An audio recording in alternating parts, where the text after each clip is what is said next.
All right, ladies and gentlemen, boys and girls, welcome to another episode of Let's Talk Comics. I am your host, Jim Viscardi, and this is the podcast where we dive deep into the world of comics with the creators who shape it. And boy, oh boy, today we have got a guest who has done just that on a massive scale. First things first, get the business out of the way. If you like this show, tell a friend about it. Leave a comment, 5-star review on iTunes or Spotify. Get you a Let's Talk Comics sticker in the mail directly from me, this guy. If you are in any Discord groups or in any Facebook communities or on Reddit, say, hey, I found this new comic book podcast. It's pretty great. You should listen to it. It was all greatly appreciated. We've had a murderer's row of phenomenal guests, and the reception has been nothing short of absolutely astounding. The comments I get on Twitter and on Instagram and beyond just warm my heart. So thank you again for tuning in this week. All right, let's talk about my guest a little bit this week. The spoiler, if you clicked into the episode, you know who we're talking to, but come on, I got to build to it a little bit. That's how this works, right? He is someone who I am so fortunate to have gotten to know over these last couple of years. I've seen him, I've interviewed him countless times before. I've moderated some of his panels at various conventions and things like that. And he, to me, is like, he's just one of the smartest people in the game. Like, no doubt, hands down, full stop. Like, it is what it is. He, though, the first time I was doing this, and I know I say this a lot, I guess, a bit, but, I'll say that less as we go on and on. Someone who I so desperately wanted to get on the first run of the show. And we got close, and then we didn't. Then we got close again, and then we didn't. But it doesn't matter, because we are here. I can say I've landed my Great White Moby Dick reference for those literary folks out there, and we made it happen. That's not to say we're not going downhill from here, I promise. But to talk about a one Robert Kirkman, you have to acknowledge not only the work he's done, right? He's the mastermind behind Walking Dead, Invincible, Outcast, my favorite, Oblivion Song, and so many more. But beyond being one of the most influential writers in modern comics, he's also one of the savviest business minds I think that the industry has. Rob Liefeld says he's one of comics' only titans in this business.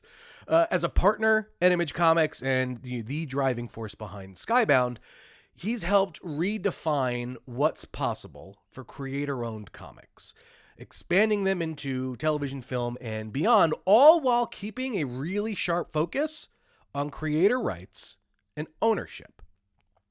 And we're going to touch on a bit of that today. We're going to talk about the business of comics, the power of creator ownership, and the challenge of keeping long-running series fresh. And then, because we have to, there is a great story about The Walking Dead that he brings up, which is a lot of fun. So again, this is one I've looked forward to for a very, very long time. I hope you enjoy it as much as I have enjoyed it, enjoyed doing it. And we're just going to dive right into it. So if you're ready, I'm ready. Let's talk comics. Robert, welcome.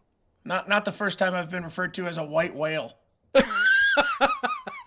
Hopefully the last, but Look, it's I had a bucket list of people that I wanted to talk to when I did this the first time, and you were at the top. We tried to make it work a few times, and then I started the comic book thing, and then it got a little weird. But now we're here. We're doing it. We're doing the thing. I feel bad. I have a standing, with the publicity department at Skybound. There's like a standing like rule and understanding that I don't want to do anything. So a lot of times I tell myself I get requests to do podcasts all the time, and it just doesn't reach me because I've said I don't do anything. But sometimes I see somebody on a podcast that I'm like, well, they never asked me. I'd do that podcast. And then I remember, oh yeah, I think I maybe should let people know that I want to do more podcasts, but then I don't. And so I just continue being people's white whales, I guess. That's the end of this story. I don't know. Look, sorry, I hate myself. Failed Moby Dick reference. It's fine. That's what it is. Uh, Robert, to kind of kick this off, I've gotta ask, was doing what you're doing now, was that the dream, was that the goal, or is there an alternate universe where 10, 12, maybe 16-year-old Robert wanted to become like an astrophysicist? No. So yeah, definitely no astrophysicist. I mean, you can tell I'm the smartest guy on the planet, but or in any room ever. But no, I mean, my ultimate goal when I was a kid was to be Eric Larson. I wanted to write and draw my own Mm. comic, and I wanted to do that comic for a good long time. That was the goal, and so I tell myself every morning that I am a complete and utter failure that did not achieve what he had set out to do, and that brings a great sadness within me, and it keeps me working. I guess I don't know. There we go. I don't I know, love it. but no, I mean, I don't know. This was not. This was the conciliatory path. Well, you're not good enough to draw, so I guess you can just be a writer. And then jokes on young me. Being a writer is way easier, and But frankly, I mean, more cooperative. yeah, but inevitably at the end of the day, you're making your living working in comics, and that's gotta feel like the dream. Yeah, no, I mean, I definitely am fully aware of, the pinch me situation that I find myself living in. No, Sure. I mean, I do. I have moments where I wake up and I'm like, oh shit, like I'm doing some pretty cool stuff today. Uh, yeah, yeah. I mean, God, I can't even talk about it because it's secret, but I just experienced a thing that's being made that people don't really know about, and I left and I was like, that's the coolest goddamn thing that's ever happened to me. Like, holy crap! Like, this is so amazing. And when people when people have it in possibly 2026, I think they'll be very excited. But and now I'm being too cryptic. But no, I mean, I'm constantly like in rooms experiencing things, going, Right. man, this is this is wild. Well, and then like so today, as we're recording this, Alan, the alien from Invincible, the black and blue suit of Invincible, it debuts in Fortnite. Uh, Oh, is that like, public? yeah, it happened today. It happened today. It's out. There's so much stuff going on with Invincible. I don't even know half the time until I see someone talk. I'm like, oh, that got announced. Cool. Right. Right. I mean, from someone who got their start, self-publishing their own stuff to printing it on your own, to now kind of having things that you have created appear and made available to these giant audiences. Yeah. I know you mentioned that there, you kind of have a few pinch me moments with things like this, and then even to say, like, Omni-Man being in Mortal Kombat, right? Like those, I mean, the two biggest ones for me are Dave Chappelle hosting SNL and doing the Negan lineup with his classic characters from the Chappelle show. That right. was like, and then when that happened, I was like, okay, this is strange. Uh-huh. Strange. And he was at a few Walking Dead premieres, and I couldn't bring myself to talk to him. I was too like, I don't even know what I would say to Dave Chappelle. I'm just gonna admire him from afar. And Right. then I love the show Comedians in Cars Getting Coffee. Uh-huh. JB Smoove was in an episode, and I Uh-huh. love Curb Your Enthusiasm. And he is in a diner talking to Jerry Seinfeld, and he's like, Jerry, you gotta watch The Walking Dead. An amazing show. You gotta watch The Walking Dead. And then Jerry Seinfeld looks at him and goes, I am never going to watch that show. And it was the funniest just to see Jerry Seinfeld say, I am never going to watch Walking Dead. I was like, man, this is an experience. So yeah, weird stuff happens from time to time. Sure. It going kind of just going a little bit back to the beginning a bit. You worked in a comic book shop I did. a bit. How is that? Explain to folks how that is almost like a crash course liberal arts degree in understanding how comics works. Gosh, I don't know. I mean, you interact with the fan base, the people that are buying the comics. So you get a sense of like, who's buying comics, what they like about comics, what they want from comics. You get face-to-face complaints about various things in comics. So I think you get a pretty good crash course on like what it is that people want from this medium. Hmm. And also you get like a really good sense. I mean, comic buying is regional.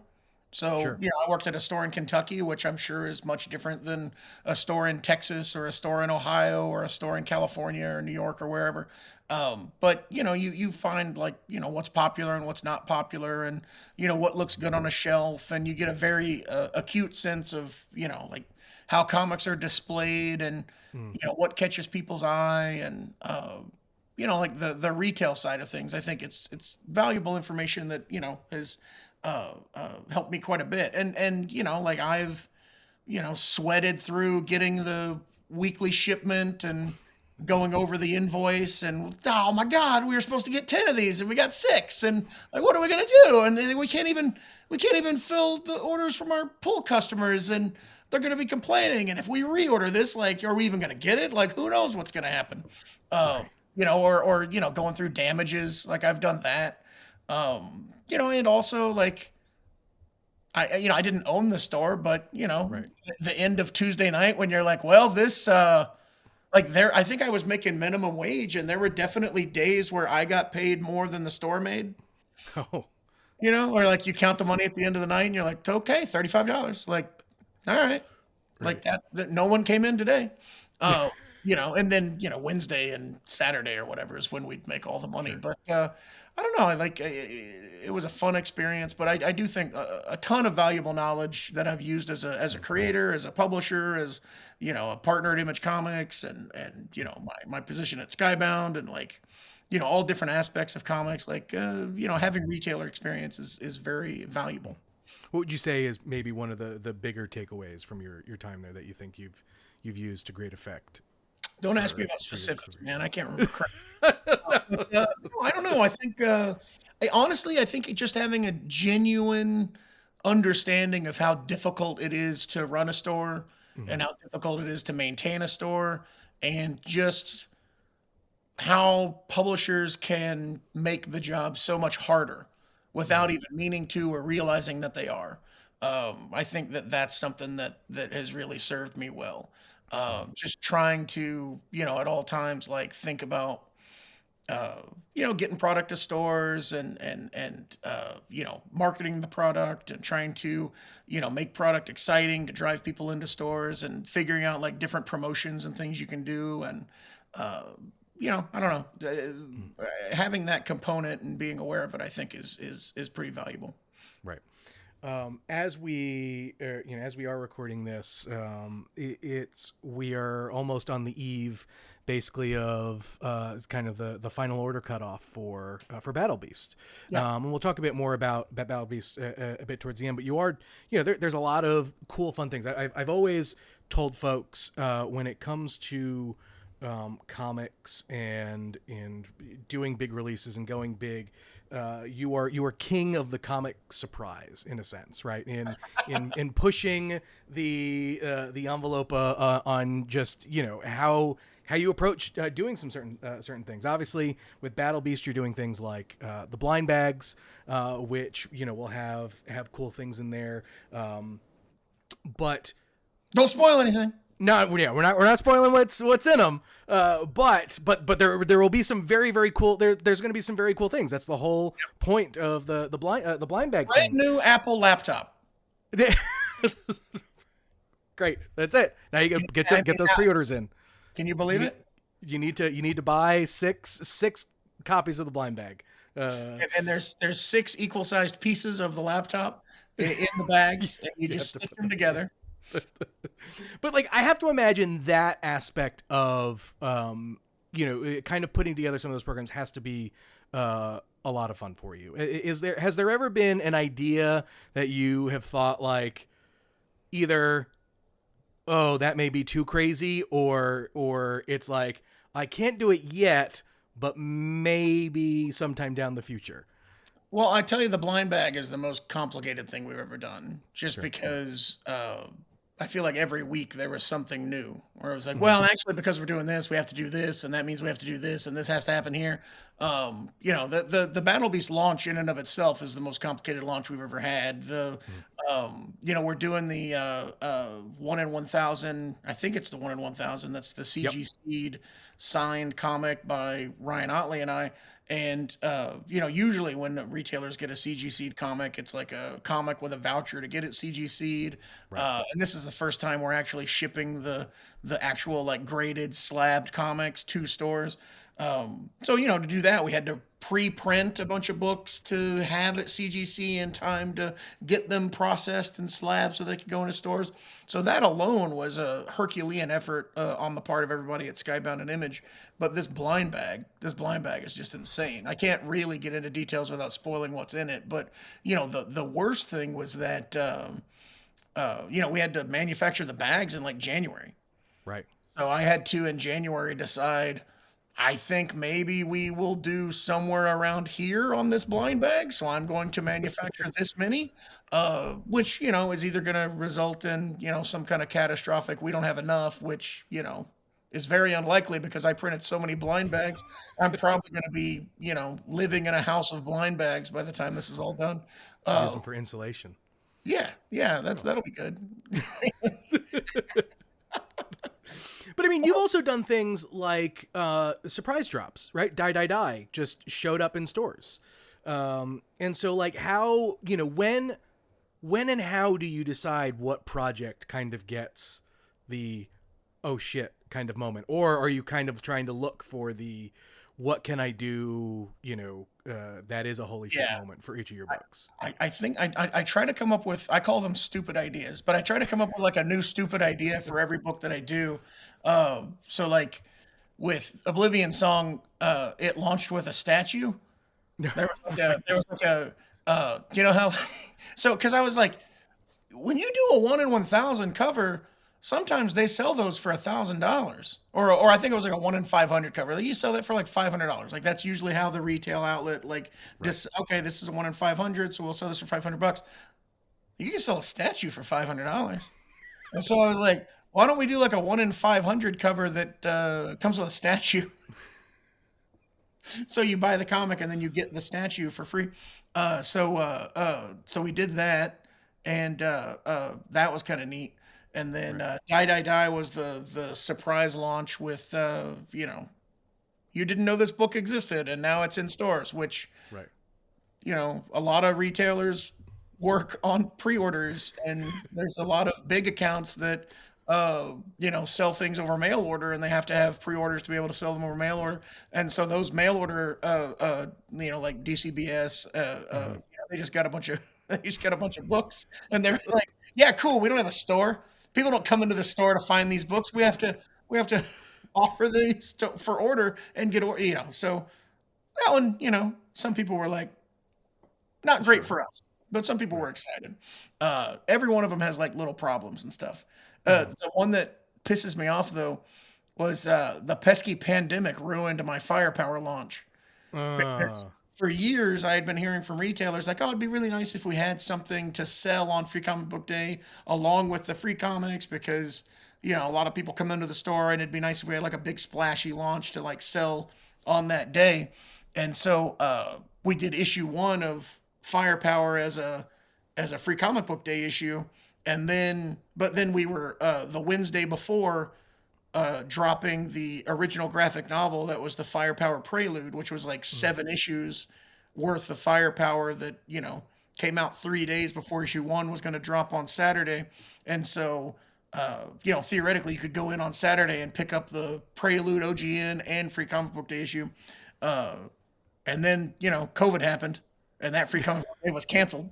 yeah. Uh, which is kind of funny because those books were printed in January. So if you get the Free Comic Book Day edition of Firepower, it's got a letter in the back that's like, "Hey, welcome to Free Comic Book Day," blah blah blah, because it's written ahead of time, so it was like written in a world where COVID didn't exist. But Right. then ended up, we printed hundreds of thousands of them, so we ended up selling them. But That's a fun little artifact, I think.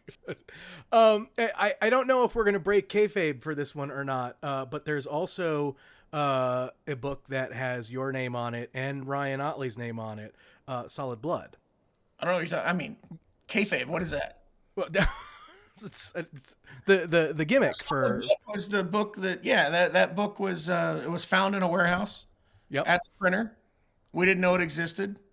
We got a call from the printer, and they were like, "We found a skid of these. There's a whole crate of mysterious books that showed up out of nowhere." I thought it was some kind of prank, but it was a book that Ryan and I had talked about doing, but we had never got around to doing it. And then there was like this drawn and printed, like fully produced comic book that just kind of showed up out of nowhere. It's super weird. It's almost like it's a comic book from another dimension. Yep. I love Super it. weird. And we decided, this exists. I guess Might as well give it to people.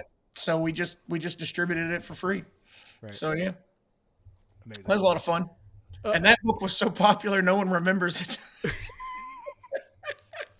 Anyone listening to this right now is like, Solid Blood. What the hell?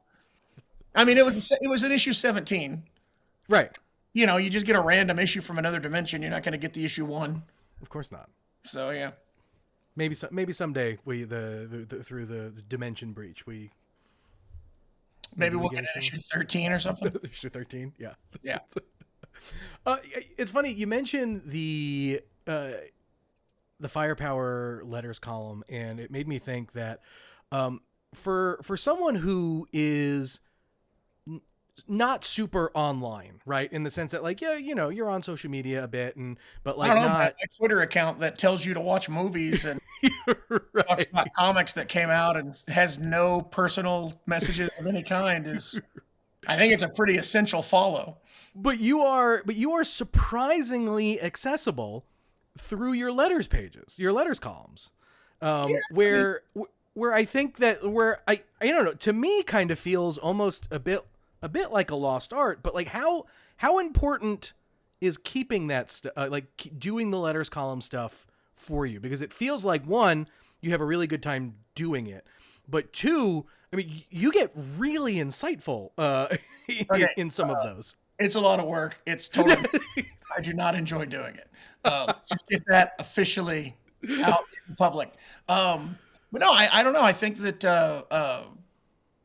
I think it's essential to the comic reading experience. I think that I always loved as a kid and a youth and a teen and an adult. When you get to the back of the comic and you get a sense of like the humans that are working on this thing. You get a sense of their personality. You get a sense of who they are and why they're doing what they're doing, and their investment in the book that you're invested in. And I think there's a tremendous value in like having an awareness of who it is that you're supporting by reading the book.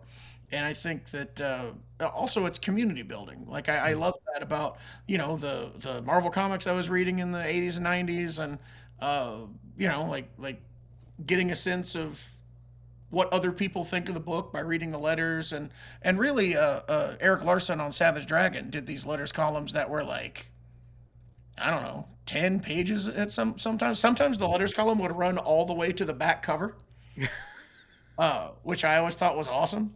So like the back cover was the end of the letters column. You're like, you get the comic and be like, what is this on the back? And he, very much talked about like, people would ask questions, and I had a whole plot line here that I didn't decide to do. And, it was like a nice little bonus at the end where, he would reveal some of the behind the scenes stuff. He would talk about the animated series. He would talk about different things that were happening. And I just think there's a tremendous value to that. Anytime I get a comic and the last page is on the left-hand side and there's like an ad next to that, I'm just like, well, that's a bummer. I don't like that. So we need more letters columns, is what you're saying. I mean, at the very least, like a 1-page letter or something saying, hey, thank you for buying this comic book. I'm this person, and I am a living person that, is trying to accomplish a task, and I could use your assistance in accomplishing this task. Like, I think that, if anybody, is listening to this and wants to try their hand at comics, I think that, endearing yourself to an audience on a letters page is a good way to, make sure that an audience continues to support you and, feels, that they're doing something by reading this book. I mean, uh, Or any there's of a lot them of other or books they could have chosen to read, and you should be like thanking them in some way for choosing yours. right. Are they therapeutic for you in any way? Like, have you ever like No, like answered I a say, I letter? hate, Yeah, no, that's okay. Fair. but no, I mean, it's nice because, well, I don't know. I mean, you certainly get negative mail, Sure. which is exciting. I like that. And again, like early in my career, I got nothing but positive mail. Mm-hmm. And I would think, well, why aren't my books doing better? Like Mm. everybody's sending nice messages, and everybody that reads the book likes the book, and but I don't know why it's not selling more. And then I started having, like, Walking Dead was actually successful, and was doing well, and I started getting hate mail. And I was like, well, I don't understand this. This book is the best selling book I've ever done. And it seems like there's a bunch of people reading this book that can't stand it. And then I realized, oh, you dummy, like you're selling a book at a level for the first time in your career where people are buying it who aren't into it. Right. Like when you're selling nothing, you're selling only to the people that are absolutely seeking your book out because they know they will like it. But when you sell at a higher level, you get those casual fans that are like, I don't know, I'll give this a try. And then they're like, this sucked. It's a sign of success. Love it. Um, for it to that end though, it feels like one of the things that it seems like that you obviously that you take very seriously though is um Nothing. no but there's an authenticity to almost everything that you do that feels authentic to you in a sense. um i I have to It's because I'm not full of shit. but was there ever a point in your career though where you felt that uh that if you sacrificed that it was going that it would have been a detriment to whatever you were doing, right? Like is that like is it, That do I you sacrifice consider? authenticity? Well, I mean, like, but like I said, like, let's just cut to a small portion of like just some of the work for hire stuff that you did, right? Like, is that like, do you feel that those books are still very much you, or because you were part of a bigger system in doing those books that you couldn't do the things, and so that's why you get to do the things that you do with your own stuff to great success? Well, I mean, okay, so first let me talk, like, so I would say that whatever authenticity you're finding in my work is because, I genuinely love doing this, and I'm Mm-hmm. genuinely thrilled that I get to do this, and I feel like incredibly fortunate that I've been able to have the career that I've had, and I've gotten to do the books that I have. So, like when I'm talking in these letters columns or when I'm doing an interview, like I feel like, that's like an honest sincerity there. Like I'm Yep. not, it's not a persona, I'm not like, all right, time to pretend I care about comics to sell some comics. Uh, I'd like to think that the fact that, listen, I'm not going to name names, but how many creators have gotten TV shows and said, yeah, I'm so busy on the show, I can't really do the comic right now. So, you'll be getting it through the show, but, the comic will come back at some point, maybe. We'll see. Like, no. Right. If anything, Charlie Adlard and I put the comic out more often when the show, when Walking Dead happened. Like, so I think, I hope that proves that, I'm Right. here to stay. As far as like, did that authenticity get stripped out of my work for hire work because of editorial interference? I'd love to say yes, but I don't know, maybe not. I think I was just bad at working in that system. Mm. I haven't read my Marvel comics since I since I did them, to be honest. But I think the internet thinks they're all bad, and maybe they're right. Um, I do know that they constantly, when I was there, would be like, why are your Image comics better? Mm. Why like why aren't you giving us the good stuff? And I would be like, it's harder work to do these Marvel comics. Like these Image comics, they just flow out of me easily. Like you guys, you make it so hard. And I don't know. Yeah. I do think that there was some element to like I revered the Marvel characters in a way that I probably shouldn't have. Hmm. At the time, like the Joe Quesada regime was all about like breaking the toys and doing weird things with them, and pushing the boundaries of what you could do in a Marvel comic. And I feel like Dan Slott and I were like, "What are you doing to Speedball? What is wrong with you?" And so I was definitely an odd man out Yeah. because of that. Hmm. Uh, and I maybe that when you're doing your own thing, it's like whatever Ryan Otley and Corey Walker and I decide to do with Invincible is right because that's our baby, and like we can do that. And I feel like Right. when I was writing Marvel comics, I was like, what would Stan Lee and Steve Ditko think if I did anything bad to Spider-Man? Like I got to make sure that I take Look, care of this character. I you've don't want to always. talk about goddamn Marvel comics, Jim. I know No, you that's it. We're done. We're done. That's it. That's the only time we're love giving it. Marvel and DC, don't you? No, Admit no, it. no, no. Admit it. You I turncoat I want, but Baker. like, here's the thing though. Uh, For you, you've always Listen to been. this show. I don't need 45 minutes of Jason Aaron on an Image Comics sponsored podcast talking about his Marvel career. I want to hear about Bug Wars for 2 hours. All right, You go have ahead. been an unabashed, just champion for creator owned work. We are coming up on, God, almost 20 years of the Kirkman Manifesto, uh, and There's no it way that's true. 2008.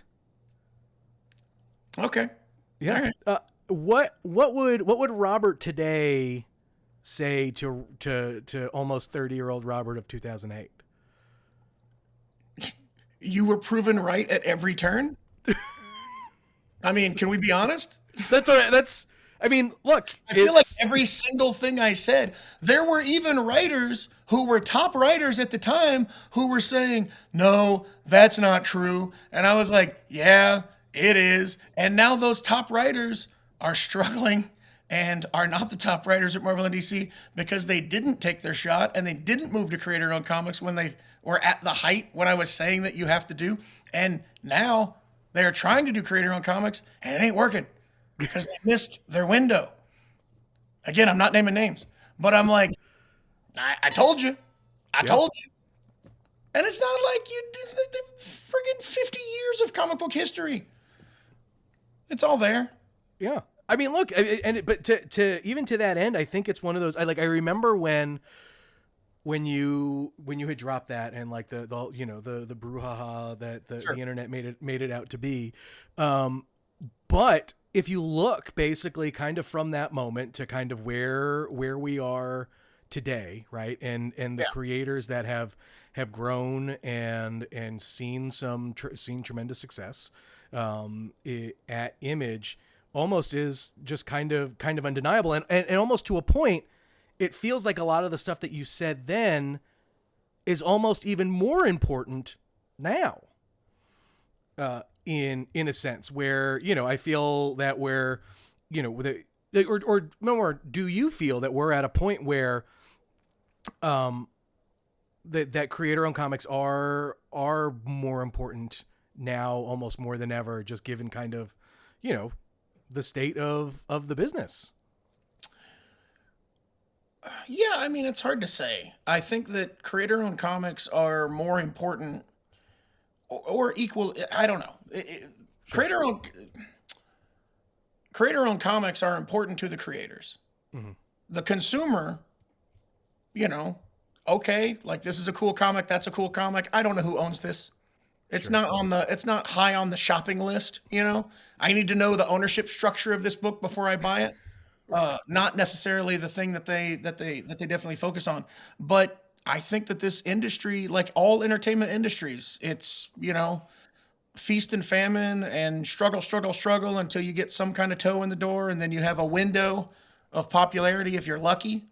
Hmm. And then that window is not open indefinitely.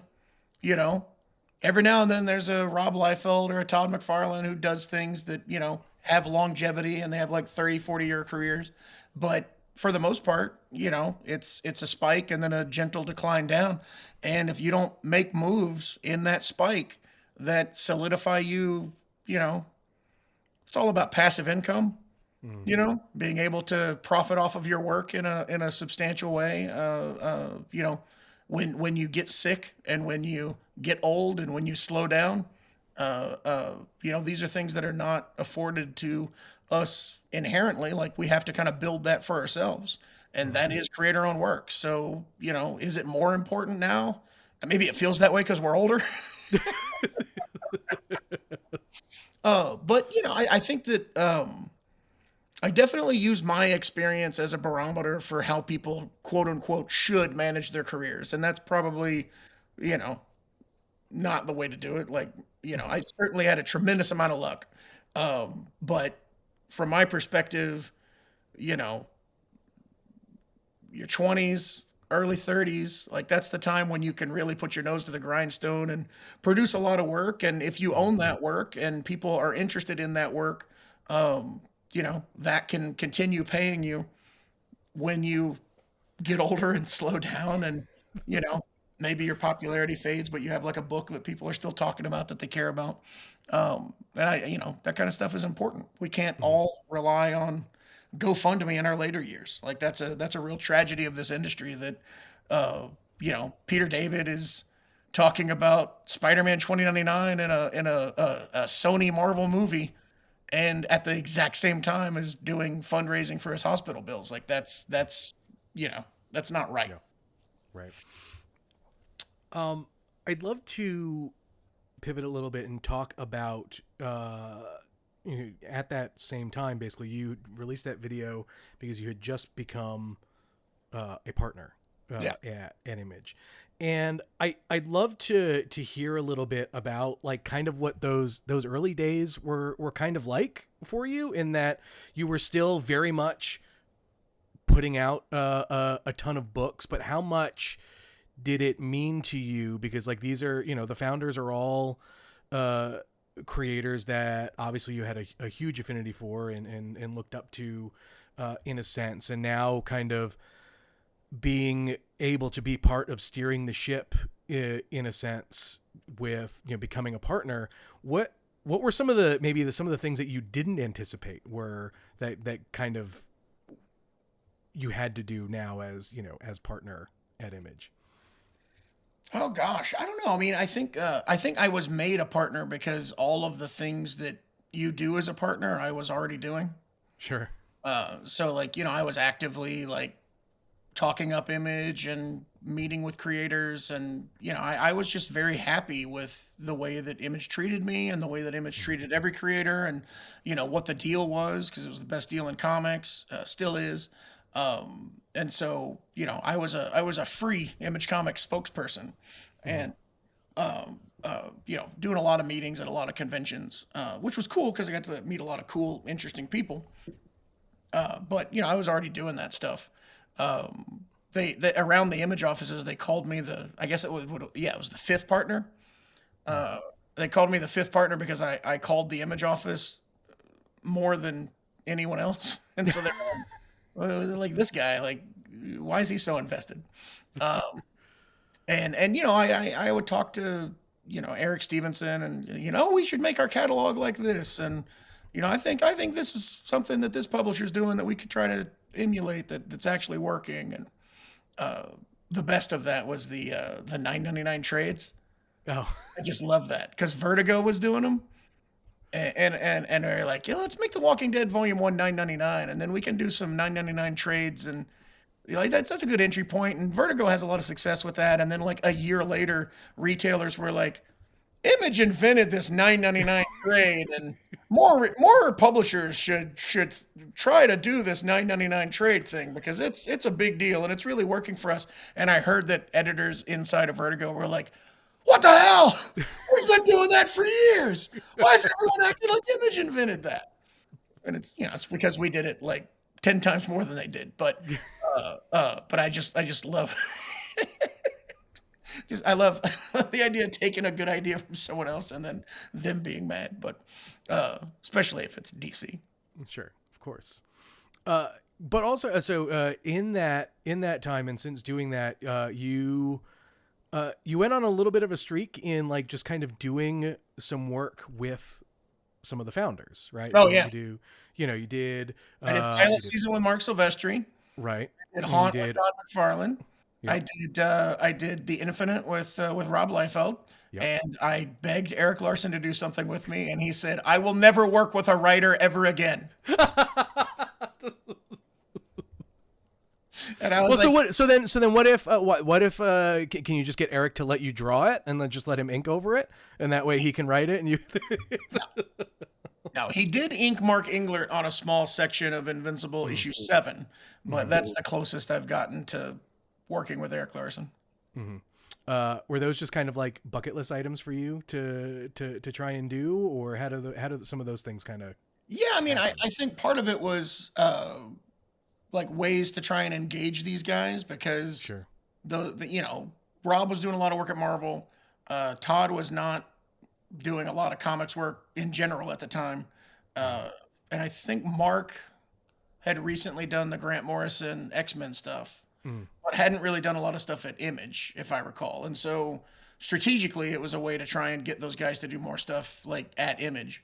But also, huge fans of those guys. And so I was super excited being a Image partner and, was very much, I still am, I eat, drink, and sleep Image Comics. And so, getting to do stuff with those guys was super awesome. And yeah, it was just, bucket list, like, can I work with these amazing creators that I've loved for years?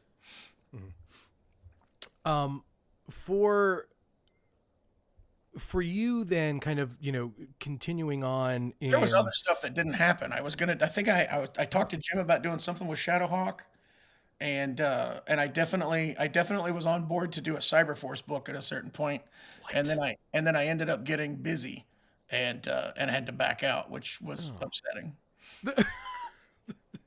How many projects would you say you have kind of in the hopper at any given point, in the sense that, like, obviously you've got the stuff that is currently being published, but like, how thick is the ideas notebook? Like, is it a notebook? Is it an Excel sheet? So Rick Remender and I talk about this often, and we call it feeding the goblin. I think it's a term that Rick coined.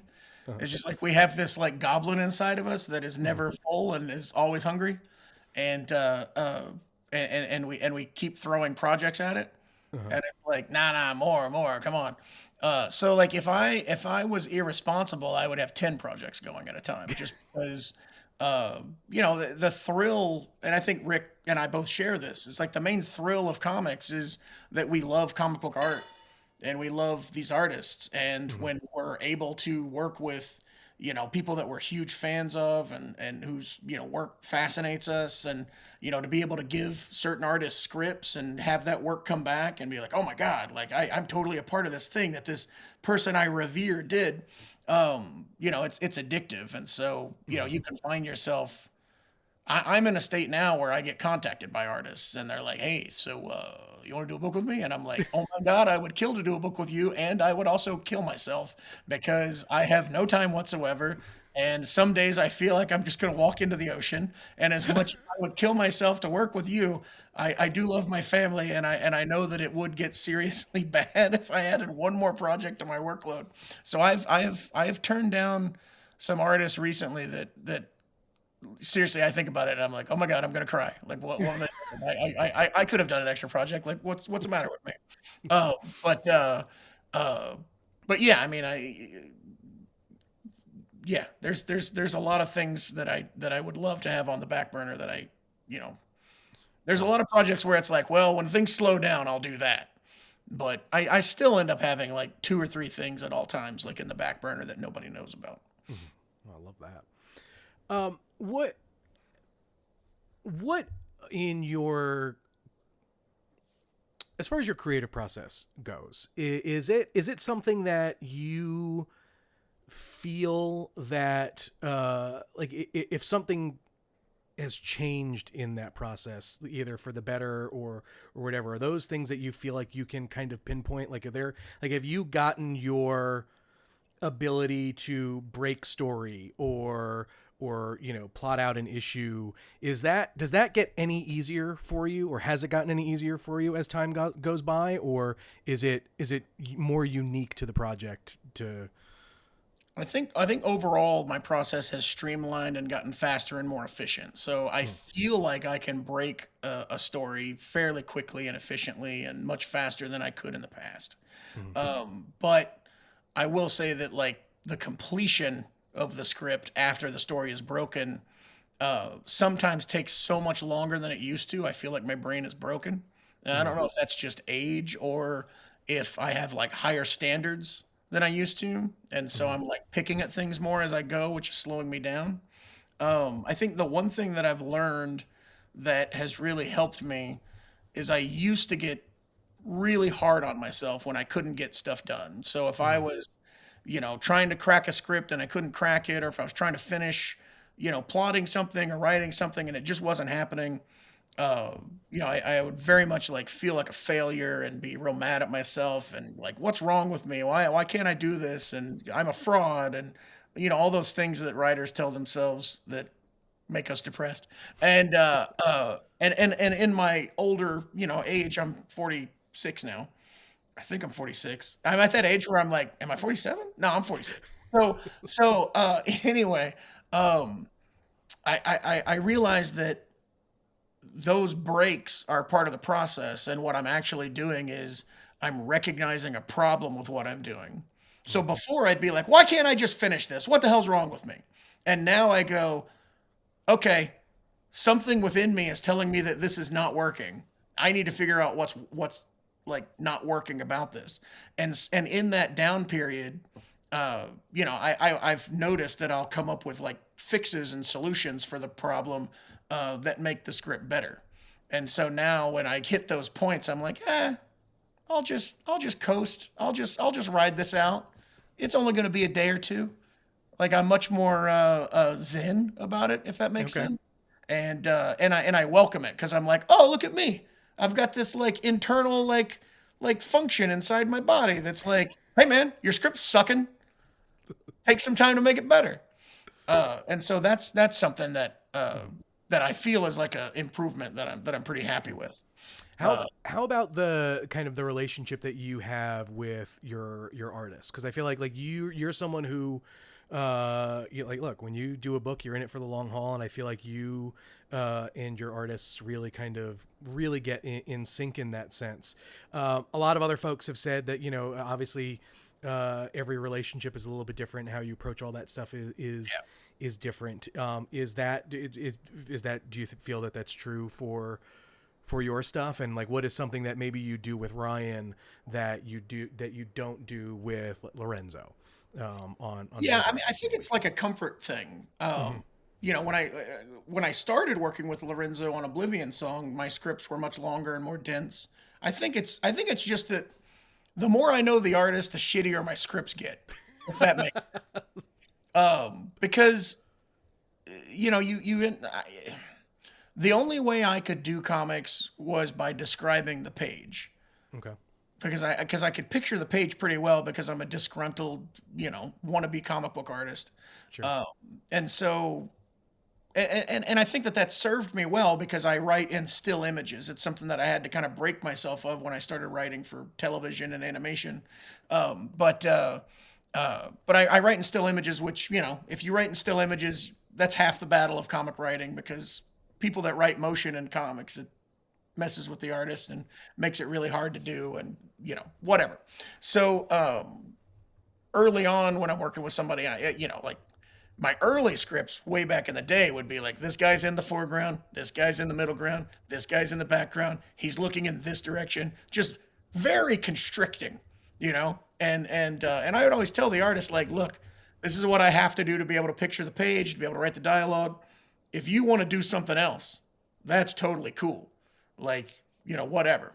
And then as time has gone on, I've gotten a little bit better at that. But my scripts are a lot more dense until I know the artist. Mm-hmm. Uh, and so like, you know, Ryan Otley's getting he jumps over the fence dialogue. He picks up the apple dialogue, you know, Right. whereas somebody else might get something more. I don't know.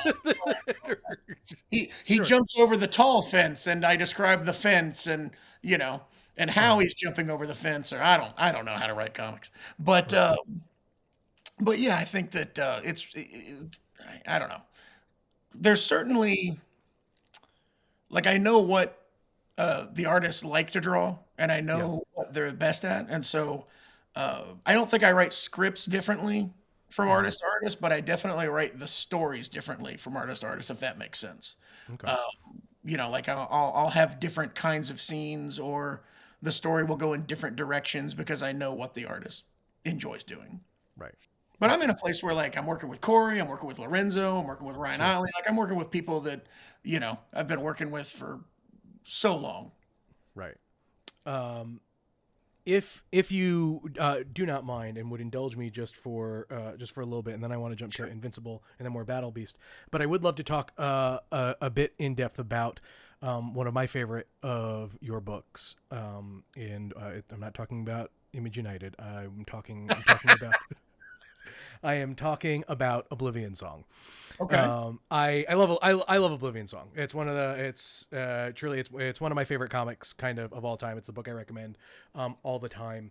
But I that's a book that I think has such a unique take on interdimensional travel in a sense that feels like the kind of thing that can kind of only be done in comics. Is that I'd love to just kind of hear a little bit about just the genesis of that book a bit, and then even finding someone like Lorenzo to do it, because I feel like that's all of your books have great pairings, but to me that's one that just really just sung. I mean, Yeah, I can give you some exclusive information that nobody knows for that. There's some fun details. So the original genesis of Oblivion Song was somebody, it might have been Benito Cereno, mm, lamenting the fact that Jack Kirby never did an extended run on Batman, oh, and it started making me think like, well, what kind of Batman story would Jack Kirby do? So if mm, I'm not mistaken, I think Jack Kirby actually only did Batman in like superpowers. But anyway, that's not here nor there. I won't get too derailed here. But sure, but I was like, oh, like it was like a New Gods inspired like Batman story, doing like Batman in like a apocalypse kind of thing. Like who knows? Like what would that be? And so I started trying to construct like a original property like with mm, that kind of conceit, like using that idea to inspire me. And I came up with that opening sequence with the darts and the monster chasing. I'm gonna say Nathan Cole. It's been a while since I wrote that book. I know that's his name. Anyway, so but it was literally like that. mm, Two people are running. You think this guy is hunting them. There's a monster after all three of them, and the guy's actually saving them from the monster by shooting them with darts and sending them into another dimension. And that was like a lot of the creator owned stuff that I come up with, like just kind of starts with one scene. I mm, didn't know, that it was a section of Philadelphia that was pulled to another dimension. I didn't know what for a long time it was like a hell thing, and he was like popping into hell and saving people, and they were demons and whatever. And like probably a decade prior to doing the book, um, it was something I was talking to David Finch about doing.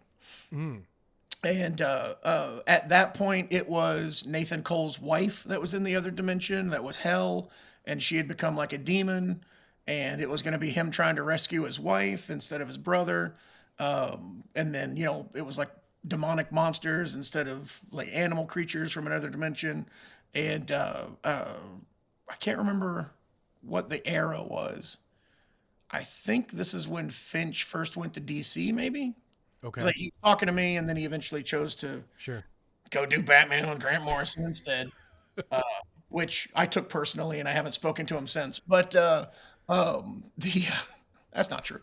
But and then like it kind of set around on the back burner, and uh, uh, like a rough like nugget of an idea, Mm-hmm. uh, and then I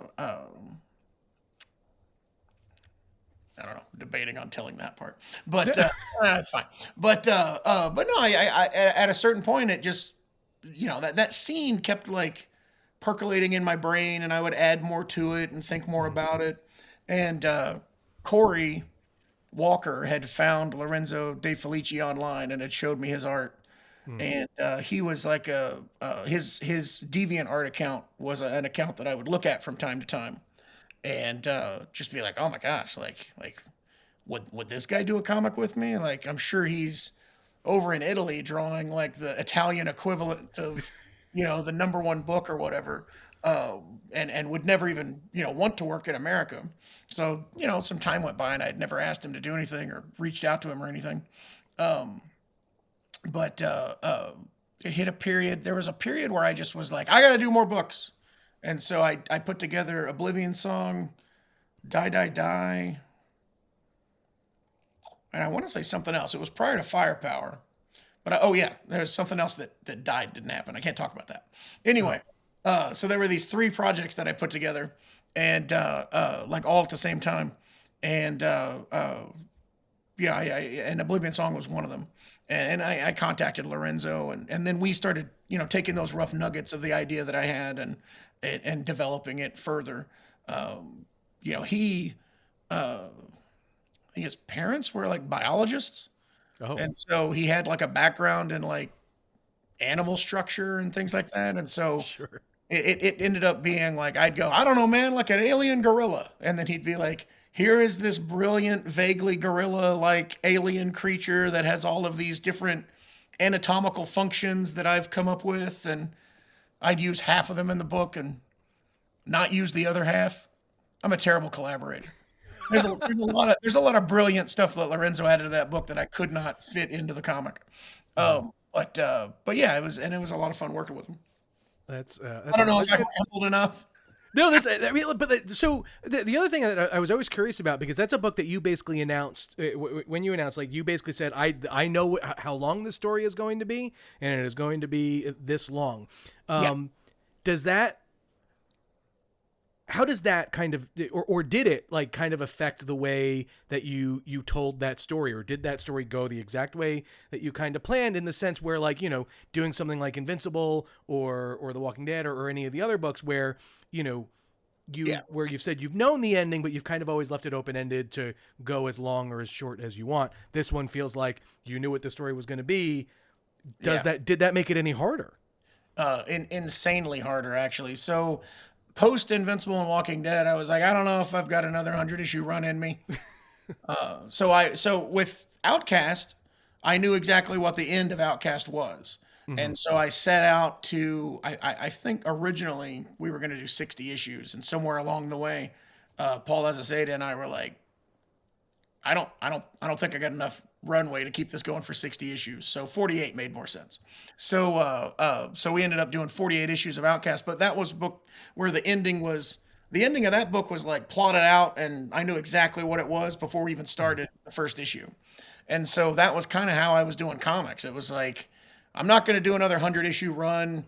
And both Invincible and Walking Dead, I had vague ideas for, 10, 20, 30, 40 issues of books, but like it changed and evolved, and I Right. meandered and did all kinds of different stuff. And, I certainly did not have either ending even remotely in mind when I started the Mm-hmm. first issues. And, but, with Oblivion Song, with Firepower, uh, not really Die Die Die, but to a certain extent, um, I was writing to that end with Mm-hmm. every single issue. And it was extremely difficult because I found it restricting.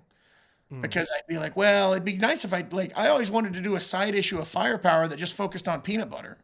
But then I was like, well, if I do that, I'm not going to be able to wrap up around we wrapped up at issue 30, but the OGN was like 6 issues. So it was kind of a 36 issue series, just like Oblivion Song.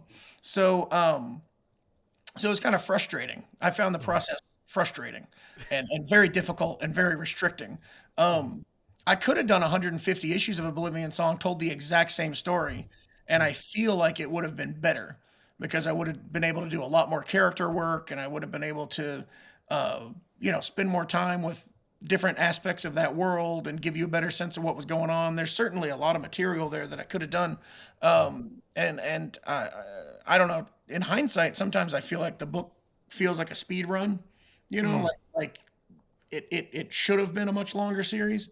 Um, but yeah, and the way I'm doing Void Rivals now and Battle Beast uh, is like, yeah, we'll see how many issues this goes.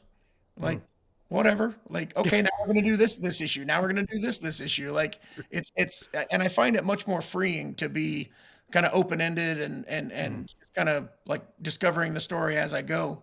Um, and I have the freedom to go, okay, Skuxoid is super cool, and I love Skuxoid. I'm going to do some more stuff focusing on Skuxoid, and I think people are liking it. But I definitely prefer that way of doing books, and so now I daydream about like I think I'm the only writer in comics to have ever done two 100 plus issue runs on an independent like creator owned comic. Uh, and so now I'm like, can I do three? Can I do four?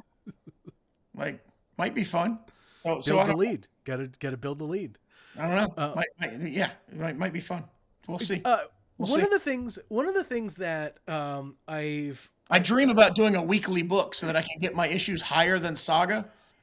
Like, so that I think he and Fiona are planning on doing 102 issues, and so I was like, if I do a weekly book, I can get to 102 before them, and that'll mess with Brian. So I gotta ask you this, because one of the things that I've seen you mention in some other interviews you've done is that you feel like that you are not a funny person, but your sense of humor in books and you're just an overall very affable guy, right? Like. More.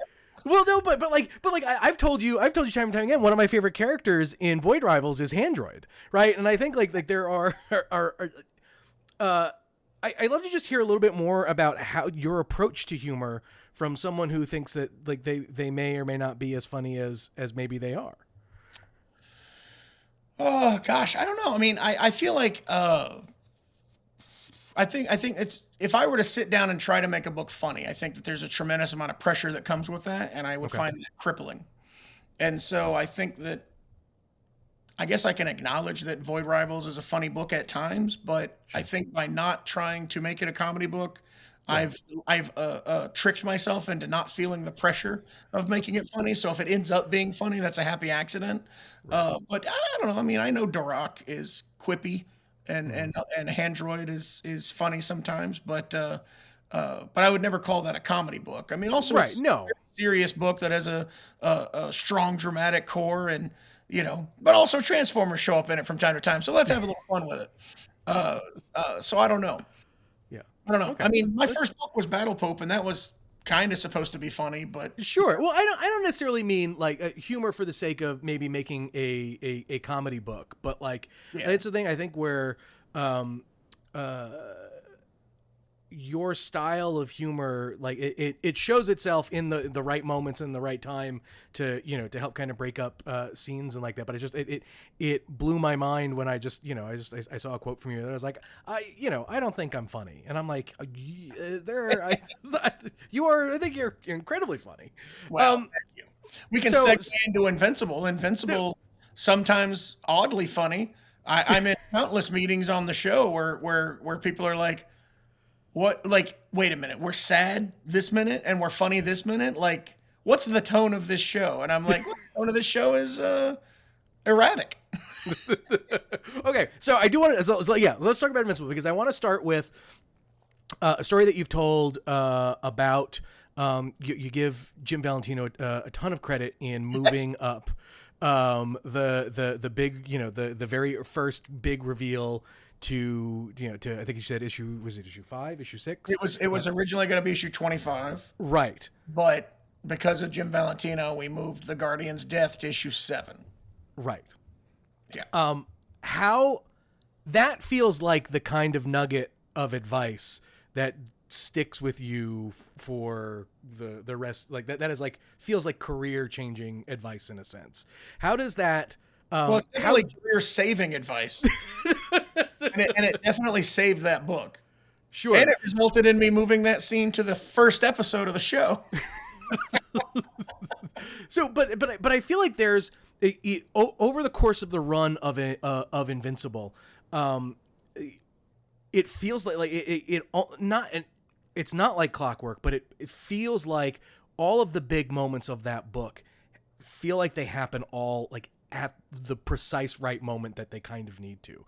Is that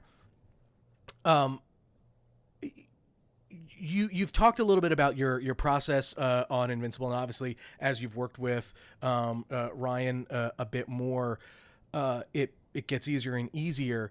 But since that was a little bit more open-ended, or how do you gauge how did you gauge kind of the ebb and flow between arcs, as you were writing Invincible, to make sure that you were still able to keep the reader hooked, right? Because that's the beauty, and that's the beauty of monthly comics, but it's also the goal of monthly comics to make sure that they come back. And it feels like, as far as like cliffhangers go or whatever, you're one of the best in the game to do it. How do you manage those? Wow, this is the greatest interview ever. So I think there's a reason you're as successful as you are, and I'm just pointing them out. Both Invincible and Walking Dead came at a time when everything else I had ever done was a failure. Mm-hmm. And so when they had the slightest bit of success, Walking Dead more so than Invincible, and Walking Dead earlier than Invincible, it hit a point where it was like, oh my God, people are reading this book. If only things could keep going. Because again, like, I wanted to be Eric Larson. I wanted to do one book for a really, really long time. And even though I wasn't getting to draw it, like, being able to write stories and be able to, get to know the characters and continue the narrative of the characters, my life's dream. And so that put me in a place where I was like, at all costs, no matter what, I must keep people invested in these books. And so tons of stuff happened in both of those series quite often. So how did I manage it? How did I get things to happen at the exact right time, as you put it? Haphazardly? I don't know. I was just trying to make as much interesting stuff happen as possible. And maybe that's from the Jim Valentino advice. Like, there's not going to be an issue 25 if you don't move this up to issue now, I think issue 4 or 5 was coming out, and he was like, can you put it in issue 5? And I was like, no, issue 5's written. Can you put it in issue 6? And I was like, well, I might be able to do 7. And he's like, if that's all you can do, fine, but you need to get that in there as soon as possible. And, like, from that, it was like, make your book as exciting, I think the word is like undeniable, like like I dare you to not read this book. Like, that's what you're trying to do in a regular series. Like, end every single issue with a cliffhanger. I can't tell you how many people I've talked to where they're like, doesn't it get old after a while? Don't people get numb to it? No. Nope. Every issue with a cliffhanger. Every issue something insane is happening, and you're like, holy crap. Why can't I read this now? And it got to a point where I talk about this in the cutting room floor entries. Every now and then I wouldn't have a good cliffhanger for Walking Dead, and something crazy would happen, and then it would get undercut the next issue, because I'd be like, well, I mean, that wasn't that big of a moment. I was just trying to have a good cliffhanger. I don't know. Like somebody'd be like, last page, the house is on fire. And then you get the next issue. I'm just kidding. It wasn't quite that bad, but there was a lot of like, this person's, there was one where I had Alice, the doctor, had a gun to Lori's head, and it looked like she had betrayed the group because Rick's trying to escape the prison, and he comes around the corner and she's got a gun to Lori's head. And that's how the issue ends. And then the next issue, she's like, oh, I was just trying to make it look like I had betrayed you. If the bad guys came in here and they would see me with a gun and know that I was on their side, because she was from Woodbury. I'm in the weeds. But it was like a thing that undercut the big cliffhanger moment to a certain extent, but it did make sense in the story, but whatever. Sure. So yeah, I mean, it's fun because we sit down to plot the Invincible show, and we're like, what's the finale? And usually when you're writing a show, you're like, oh my God, we got to find some big moment to build to so that we can have a big finale moment. And sometimes, like with House of the Dragon season 2, you don't even do a big finale. But anyway, uh, we sit down with Invincible and we're like, I don't know, could be this moment, could be this moment, could be this moment. There's like a finale level moment, like once every Right. like 3 to 6 issues sometimes. Uh, Right. uh, sometimes, yeah, no, I can't spoil things for a future season. I'll stop. I've been Sure. saying, Okay, but well, so to that point, to the show, the aspect of the show, um, the show is fairly faithful to the book. yeah, Things have obviously moved around a little bit, but I think you've said before, and correct me if I'm wrong, that like by moving some of the pieces around, this is not necessarily like a director's cut of what you've done on Invincible, but you've done it because animation is a little bit different than comics. How do you make those decisions? well, that was mostly in the first season because Okay. we wanted to book into the season with the Guardians of the Globe death and the Mark and Nolan fight. Mm-hmm. Spoiler alert if you haven't read or watched Invincible, Mark and Nolan fight. So, to put those two events at the beginning and end of an 8 episode season, we had to move some stuff to fill up the middle Mm-hmm. because really based on the comic that would be episode 1 and episode 4. And so we didn't want to do that. Sure. Oh, and luckily, like past season, like season 2, season 3, we haven't had to rearrange as much. Mm-hmm. Sometimes we'll gloss over certain things, or update certain things, or change things. But with Walking Dead, I was very much like, kill that character; it'll be funny. Like, who knows what'll happen? Like, let's change it up. Like, people have Sure. read the comic, let's do something exciting. And sometimes that worked, sometimes it didn't. And thankfully, there were a lot of people in the writers' room that were like, Robert, calm down. Like, let's just do something like the comic. But we did change quite a bit in Walking Dead. And with Invincible, I'm kind of taking the approach of, if it ain't broken, don't fix it. Like, Sure. we doing less work is okay. Just following the comic sometimes might be the best course of action. This stuff is time tested, and there's a focus group called comic book readers that read it and enjoyed it. So, Yeah. I mean, especially in the episodes I write, I'm like, that dialogue's fine, cut, paste, done. And I do see sometimes people online are like, that's the exact dialogue from the comics, and it's like, yeah, I know. I got paid twice.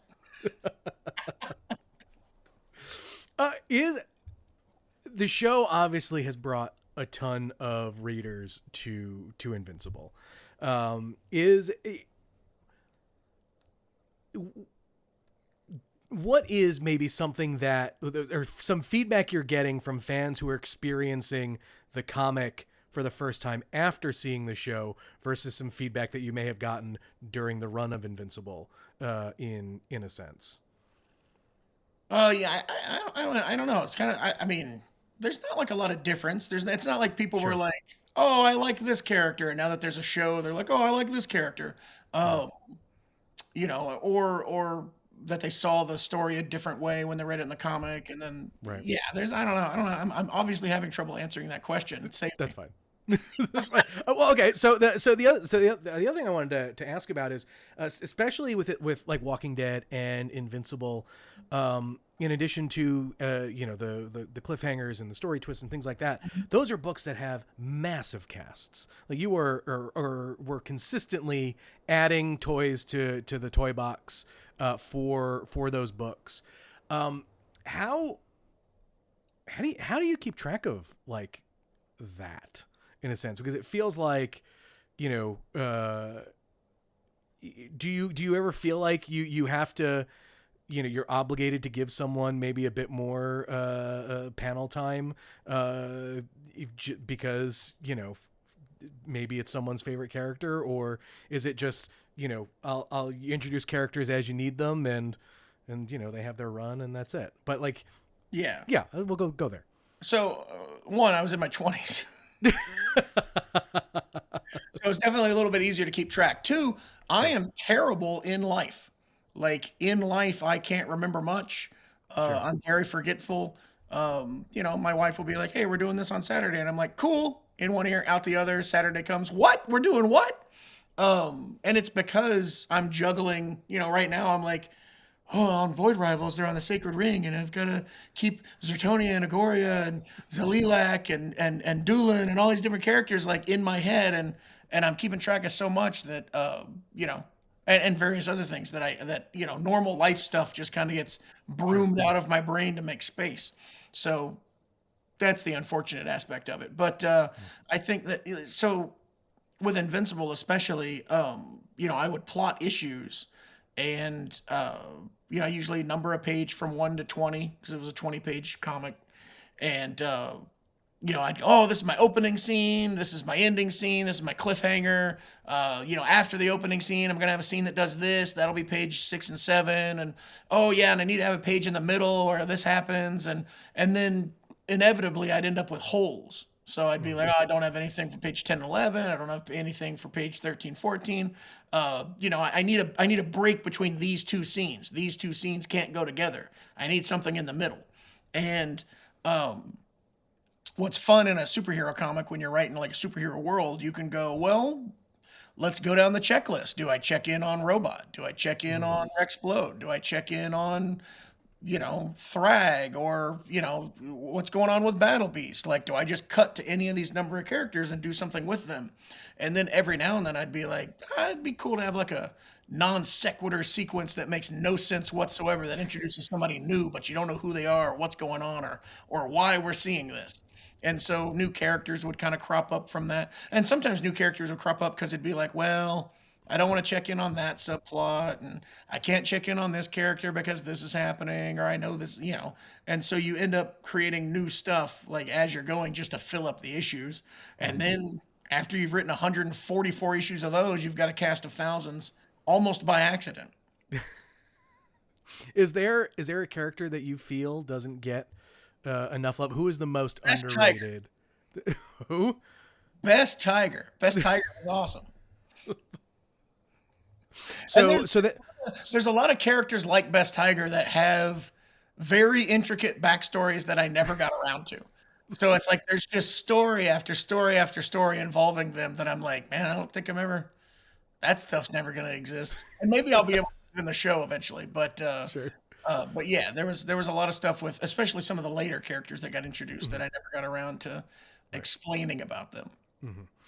All right, let's talk about Battle Beast for a bit, and I'll let you go because you've been I don't know, man. I incredibly think this gracious. should be 4 hours long. Let's do I that. mean, look, I'll go as long as you want. I mean, look, look at the same time too. Six Like hour podcast. we would be like I've got to find time to fit in all the crazy success you've had with the Energon Universe too. So Oh, like, please do.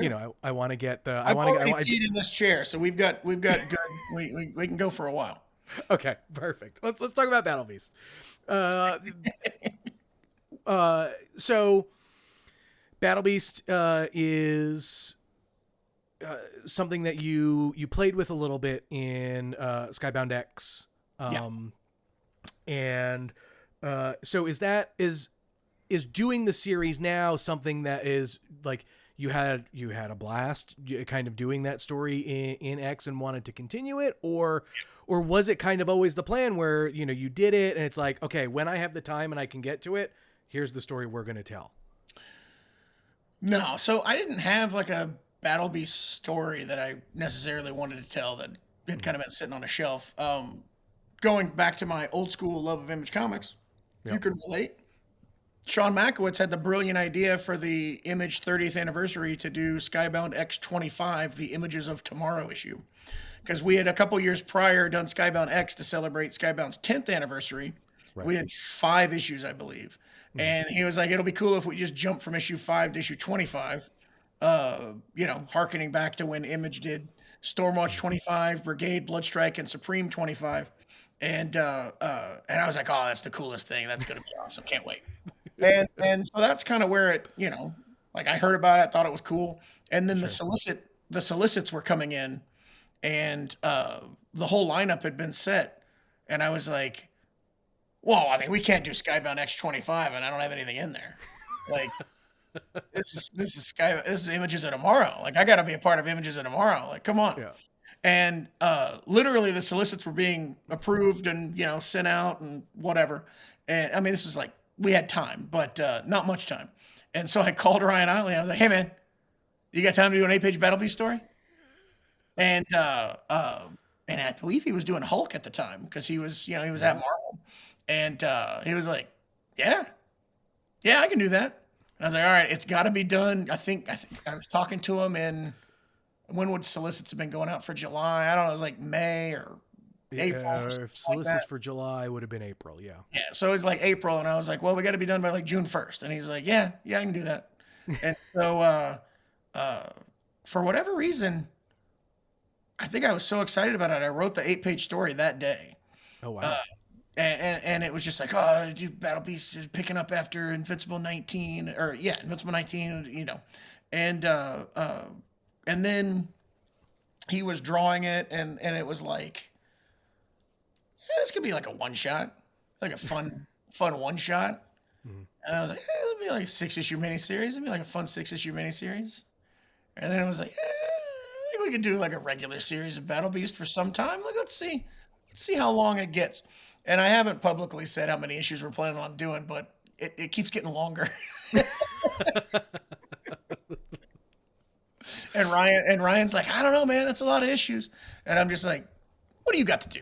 You'll be fine. So anyway, we're gonna do 144 issues of Battle Beast. Love it. I'm kidding, but it's definitely not going to be 144 issues. But we'll see how many years I'm able to get out of that. But it did very organically kind of Sure. happen. So what are you setting out to do with this? Like what in as far as like what is maybe the mission statement for The Battle mission Beast then? statement is to do a story that is as fun to read as it is for Ryan and I to make. And we're just, there's a gap in Battle Beast's story because he's introduced in Invincible 19, doesn't show up again until Invincible 55, and the circumstances of his reappearance don't really match up with how we saw him in Invincible 19. You're like, wait a minute, he's where and what happened? Like, I don't know. Okay, I mean, I guess anything could have happened in that gap, and so it's fun to kind of backwards engineer like what happened to get him to that point, Mhm. which I'm really excited about. So, Mhm. um, Is Battle this Beast. going to also let you explore some potential, like either hinted at moments or kind of off, mentioned moments that happened in Invincible in a sense? Or There's definitely a ton of Easter eggs, and okay, as the story goes, there will be more and more like characters from Invincible that at least show up in cameo form. In the first few issues, we're trying to introduce new characters and new concepts, uh, because I like that. I think it's fun to right? expand the Invincible universe when we do something with Invincible. But uh, I think even in issue 2, there's a couple of Easter eggs where you're like, oh, there's that guy. Hmm. That I think people will be excited about. Hmm. Um, and then, by the time we're in our second and third arc, you're going to be seeing a lot of familiar characters. Like, oh God, I didn't know they'd be putting that guy in the book. So that's going to be exciting. Hmm. But yeah, I mean, you'll learn more about Battle Beast. I mean, he's the protagonist now. Hmm. He's only ever been like a side character that's shown up and done cool things, and so now we'll get to Right. learn like a little bit more about his psyche and what he's about and what's going on with him. And look, there's not much to it. He wants to Sure. die.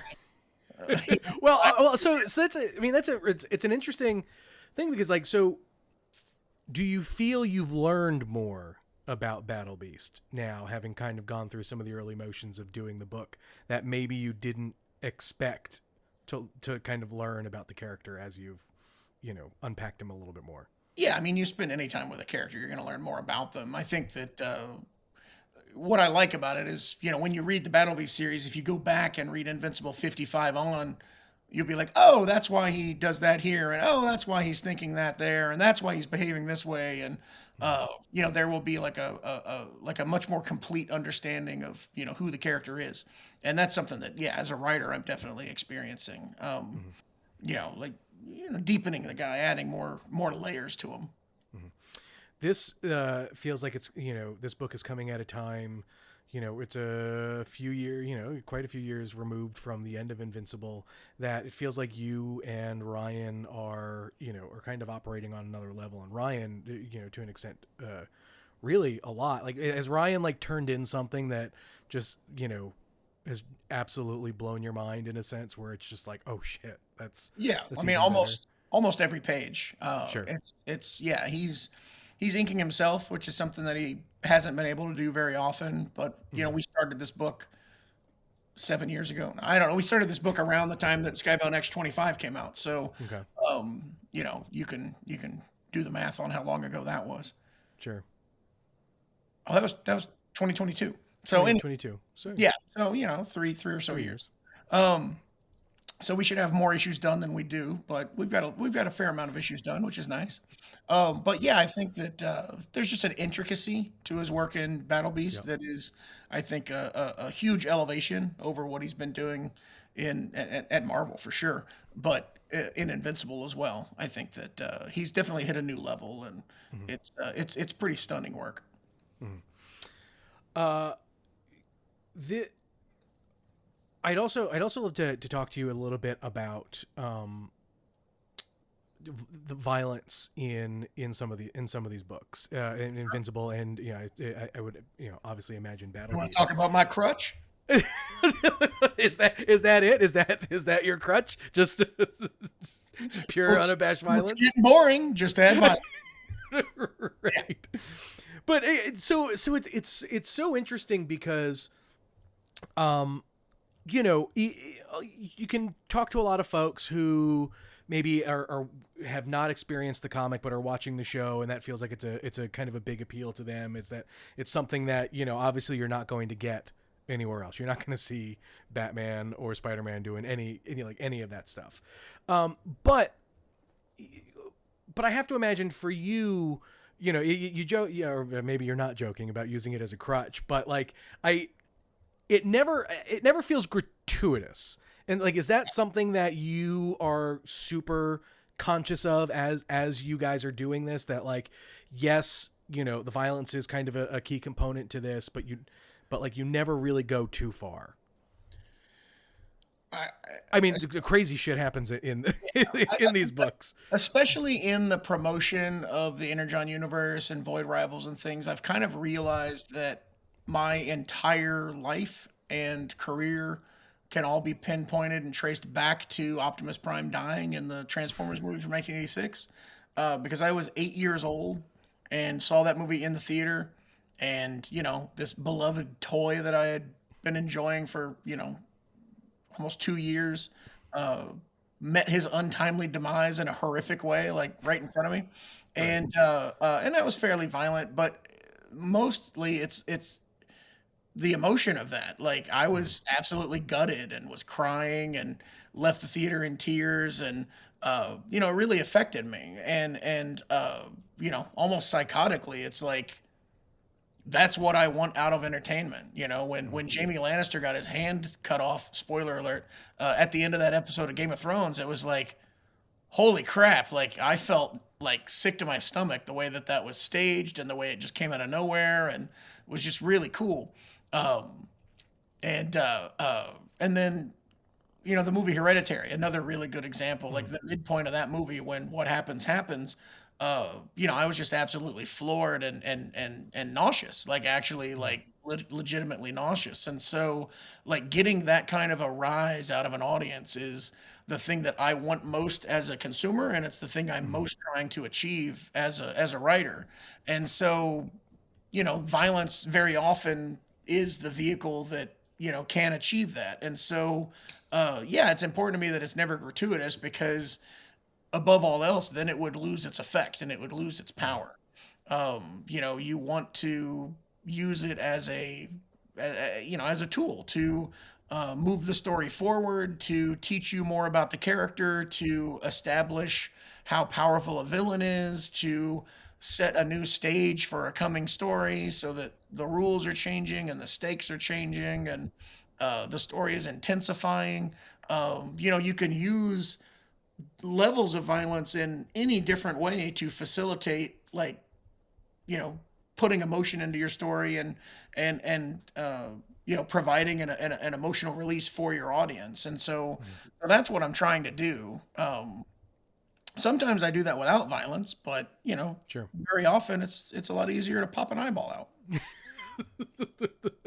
So does that mean all of the Transformers that you're killing in that series, is that just you dealing with the trauma? Is that therapy for you? Well, funny enough, that's Daniel Warren Johnson, and I'm reading that book going, stop, stop, like, not Cup.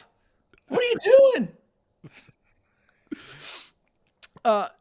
The Energon Universe has been nothing short of a success, right? I mean, it's you see it in retailers are ordering the heck out of it because it's selling. Obviously, you've said time and time again you're a huge Transformers fan, and so being able to do this is also kind of feels like a pinch me moment in a sense for you to help kind of be a part of the Transformers history in a sense. Obviously when you set out to do these things you want them to be big giant successes. The Transformers historically has always been a bit of a mixed bag as far as success goes. What do you feel maybe is the special sauce for what you guys are putting together with the Energon Universe that makes Transformers and G.I. Joe and Void Rivals and the other stuff that you're doing feel like big event comics? I don't know. I mean, I think it's a lot of things. I mean, it's it's the talent of Josh Williamson and Tom Riley and Daniel Warren Johnson and Jorge Corona and myself and Lorenzo De Felici. Like I think that we're across the board. I think we're doing pretty good work. I think in Transformers and GI Joe's case, they're doing great work. I think that's some of it, but I think that there is something that the comic book buying audience like wants out of a shared universe, and I think by and large right now you're not really getting it.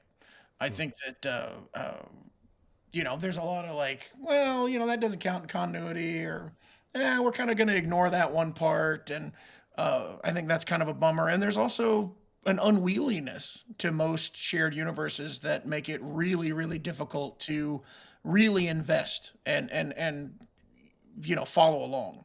I think that the Hasbro properties, Transformers and GI Joe, were just like so keenly like prepped to exist in a shared universe. There were so many elements of GI Joe and Transformers that could go together in interesting ways, and by adding Void Rivals and it's massive casts in all three books.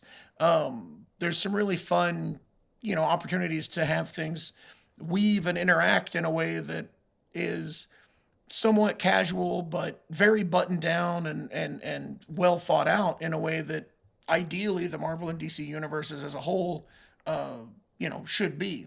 And so I think anytime that you can kind of provide the comic buying audience with what they should be getting elsewhere, I think that it is a recipe for success. It's, I don't know. I mean, maybe I've said enough. I don't know. But like as a fan, it's like if there were 8 Marvel comics and they were completely like interlinked and told their own stories, but when together were a connected tapestry of stories, and it was a manageable line, and you could read those 8 comics every month and get everything, I'd be buying every Marvel comic published. When it's like 30 or 40, I mean, I realize that they've got quotas to hit, and there's certain realistic things that they have to do. But I think that there's something lost there that you can't, that they're not providing that experience. And I know there's the Ultimate Universe and the Absolute Universe, but those aren't real. I mean, I think that one of the I think one of the truest signs of the success for this, in a sense, is the way that, like you said, the way that fans are connecting with it, in a sense, that they say that it going back to a point that we kind of touched on earlier, is that this feels like a book. This feels authentic, right? It feels like the team that you put together in doing this loves the material, and it's shown in the work. Yeah. And so to kind of put a final point on that aspect of it, as you've built this world out, what have been some roadblocks you didn't anticipate, but also maybe turned into happy accidents? Oh, you with these specific questions. No, I mean, I think that, I don't know, there's certain restrictions that we've imposed on ourselves. Certain characters that we didn't want to use. I mean, Megatron was a good example of that early on in Transformers. Every Transformers comic, to a certain extent, has been about Optimus fighting Megatron. And so, in trying to find some way to make our book different and make it stand out, very early on, we were like, well, we're going to pull Megatron off the table. And there's certainly times where we're like, maybe let's not do that. But we stick to our guns, and it seems to have worked out.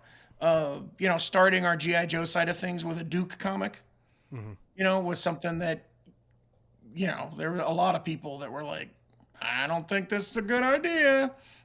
Maybe we should start with Snake Eyes. He's the more popular character. We stuck to our guns, and we're like, no, like, Duke is an important, essential character. He's the leader of GI Joe. We want to build this GI Joe team around him. We want to, make him as popular as Snake Eyes, if we can. Like, that's the goal. I think that by trying to come up with things that are as different as possible, that you haven't seen before. Josh Williamson's brilliant idea of putting Baroness on the GI Joe team. There's just certain things like that have made us stand apart from what came before, which is really important because, the books that came before were really cool, and there were a lot of great creative teams that contributed a ton to the mythos and to these properties. And, you have to put a fresh coat of paint and offer something different and off the beaten path. And so that's kind of been the working orders for everything that we've done moving forward is, how do we make this different? That's how you get Optimus Prime with Megatron's arm and all the other various things that we've done that you wouldn't have expected. Right. I love it. All right. I'm going to close out coming back to some Image Central stuff for a second. We're at the company's at a point now where, we've got some pretty killer books, right? You've got Power Fantasy by Kieran Gillen. You've got, all the stuff that Rick is doing between, the seasons and grommets and things like that. Saga still continues to crush it. Monstrous is back. Radiant Black is still, providing, phenomenal storytelling for fans. What excites you about current era Image, and what are you kind of excited for as the world keeps turning and more of these books kind of come to life? Yeah, I think that Image being a house where you can get something like Null Hunter, I think that's a great book that's coming out right now. I think that I don't know, like Seasons is fun because I'm like, oh man, I miss Paul Azaceta. He's doing this cool book with Rick. I wish he was doing a cool book with me. Damn it. So like that's something and I love that book. I think that book is one of the best comics being produced right now. But the fact that like we have like Saga and we have a lot of big books coming out, but we still have. I think that it cannot be understated the fact that Image offers the exact same deal to everyone. So if you send a blind submission into Image Comics and, it is of professional quality and it's an interesting looking book, we publish it and you get the exact same deal that Brian K. Vaughan and Kieran Gillen and Rick Remender and everybody gets. You don't get a crap deal until your stature in the industry warrants you getting a fair deal.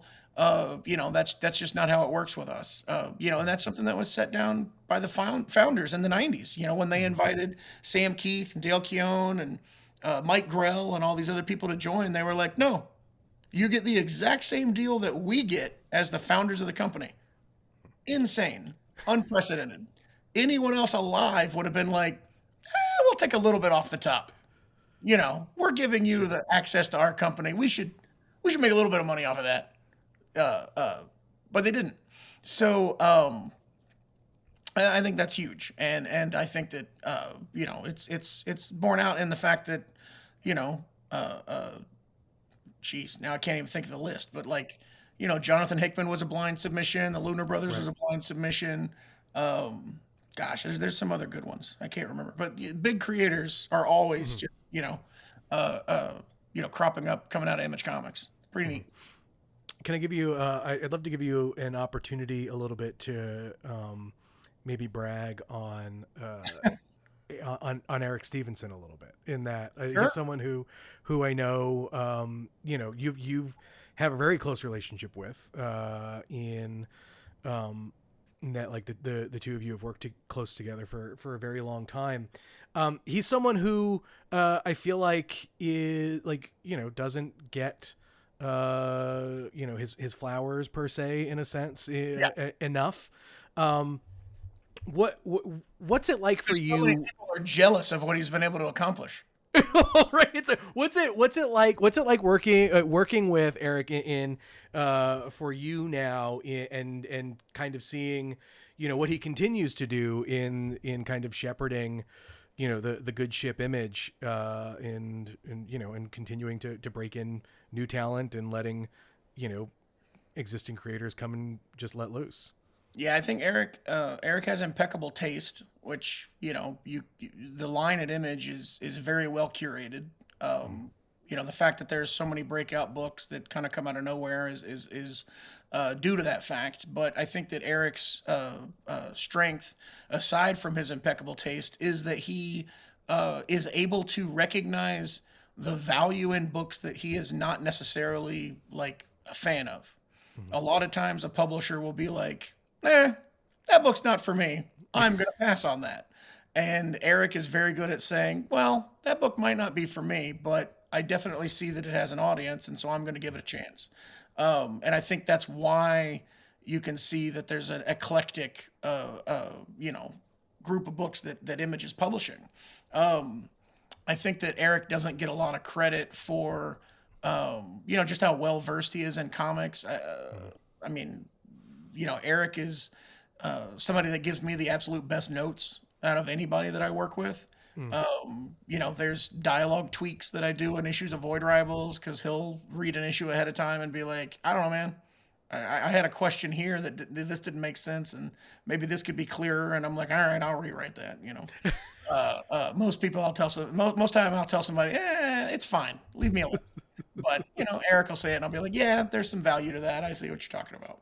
And so I really value and trust his opinion. Mhm. But I think that marketing wise, knowing the comic book industry inside and out. I mean, he started at Extreme and was an editor and a writer. But when I met him, he was the marketing director at Image, and so his ideas of you know sending previews out to retailers, and the way he kind of boots on the ground, like helped out the Walking Dead launch, and did things every step of the way to help rise numbers on Walking Mhm. Dead long before the TV show ever happened. Mhm. When I talk to other creators, I say ignore Eric Stevenson at your peril, Bec- because the blessing and curse of Image Comics is that you can do whatever you want. Yep. You can try new things, and you can do things that other people haven't done. But Eric is going to be there to go, maybe don't do that. Mhm. Maybe try this. Yep. And sometimes people ignore him, and it works out. The best example of that was Saga #1. Brian was like, I want to do 44-page first issue that's a double-sized first issue that I sell for $2.99. And we were like, yeah, maybe just make that issues 1 and 2. Like, why would you, just give that second issue away? Your book is going to do fine. You and Fiona are popular creators. Um, but he was like, no, I think people get hooked if they get more story and doing it $2.99. And it ended up working. And even though Eric and I both advised him not to do it, we ended up doing it a lot with other books, and I ended up doing it with Outcast. Uh, that's another thing Eric does very well is he adjusts and pivots. A lot of people are very stubborn and set in their ways, but he is always learning and always evolving. I don't know. I think that if you look at the success like track record of Image Comics over the last 20 years, a lot of that is due in large part to Eric and his innovations. Um, my career definitely would be vastly different if it wasn't for my friendship and working with him. um, and I think that Comics Pro was recent, and mostly I ignore this stuff, but I will say every single time I see a new publisher say we're just looking for the next Walking Dead or Saga. It's like, all right, well, I mean, there have been other popular books that have come out in the last 20 years, but everybody's go-to is Walking Dead and Saga. And it's like, all right, like there's something to that. Like that's why Image is envied, and Image is the main competition of every new publisher, and every new publisher that's coming out is a thinly veiled IP farm that wants to profit off of their Walking Dead or Saga in a way that Image has not profited off of their Walking Dead and Saga, because they're like, man, those creators on Walking Dead Invincible make so much money. If we could just do the same thing, but instead keep the money for ourselves, we'd be a very successful company.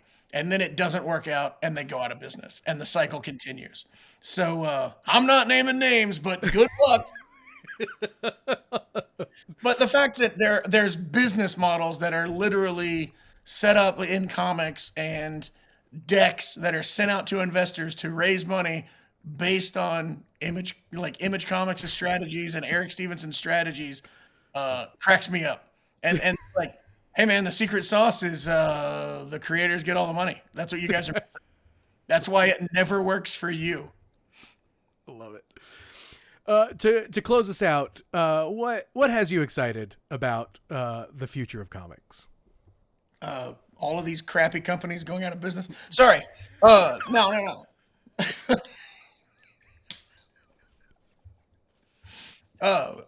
I think that I don't know. It's an exciting time in comics. I think there's some really cool stuff on the horizon.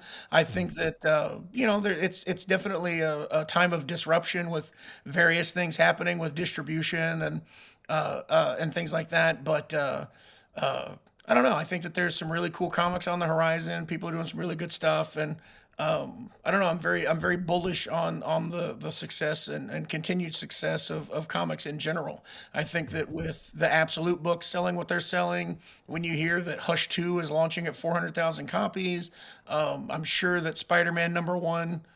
I don't know. Marvel's been pretty quiet. Haven't heard a lot of crowing about that number, even though the FOC was on the same day. So maybe they didn't sell 400,000 of their Spider-Man #1. But I think that there's a lot of good stuff going on. Like I couldn't help doing a little bit of a dig there. It's my weakness.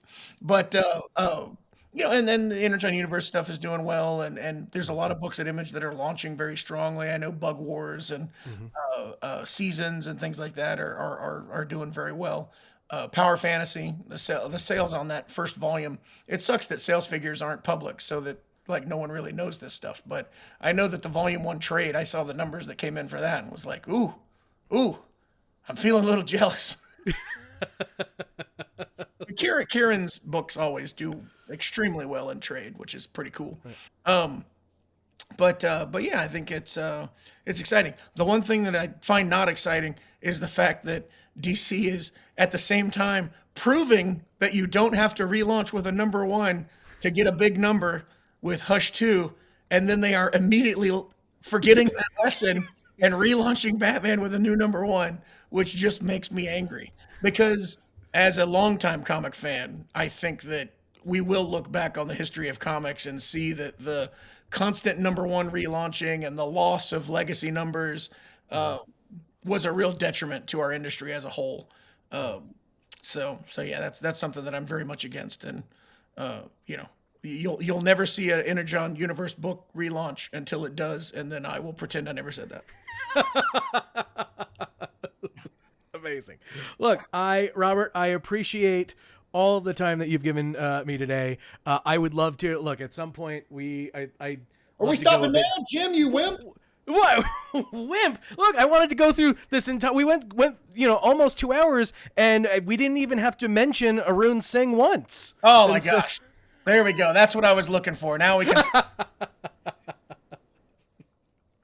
What's it like working with that guy?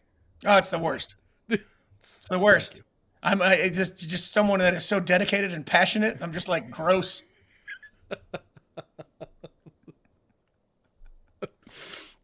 Robert, what is something that you think? Oh God, we're really gonna keep going? All right. No, we're not. We can't end with just a dig on.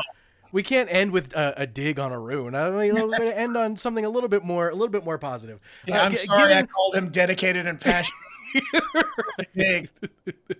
I mean, look, it's been a real long time since you broke into the business, but obviously you've spoken about a bunch of books that have that are doing gangbusters at Image from a slew of creators, new, old. We had assorted crisis events from Dennis Camp coming out got this week, which is great. Someone who has burst onto the scene in a sense. What do you feel is the key piece of advice for someone looking to break in, is it the old nugget of you just got to make them, you just got to make comics? Yeah, I mean that's kind of it. And I think it's easier now with the internet and everything. Like that's good. I will say that a piece of advice that I do, and again using myself as an example, that I give young creators, end your books. Like if it ain't working, pivot. Because like early on in my career, in the first like year or 2 years of my career, it was like Battle Pope, Super Patriot, Capes, Cloudfall, Brit, Reaper, and then Walking Dead, and then Invincible, then Walking Dead. And did I say Tech Jacket? I don't know. I didn't say Tech Jacket. I didn't say Tech Jacket. But yeah, there's like 7 books that I did before I got to Invincible and Walking Dead that most people don't remember. And it's because, they weren't doing well. And the second it seemed like, well, this is a lost cause, I was able to pivot. And if I had stuck with those books and tried to fight it out to gain more popularity for those books, I'd probably still be writing Cloudfall and Reaper and Capes and Brit and whatever. I think like pivoting to the next thing allowed me to have the audience where they go, I heard a Tech Jacket and Tech Jacket seemed cool, but I didn't buy it. But now that you're doing Invincible and I see the number 1, I can get in on the ground floor. So it's like those failed books that I did kind of advertise the next comic in a certain way. And so yeah, like that's my advice sometimes is, if your book's not doing well, maybe go to the next idea until you find the idea that's going to work. The one that works. Yeah. And then again, with what I've done, it's like, then I brought Tech Jacket back and had a little bit more success and got some more issues out. Like once Invincible, had kind of kicked off and was doing well. So, you can always go back to these books if you own them. That's another thing. Like don't work for those other publishers that are going to own. Come on, what are you doing? What are you doing? It's crazy. Crazy. That's it. And that is now the perfect place to end. Robert, thank you again. I appreciate it. This has been an absolute blast. Cool.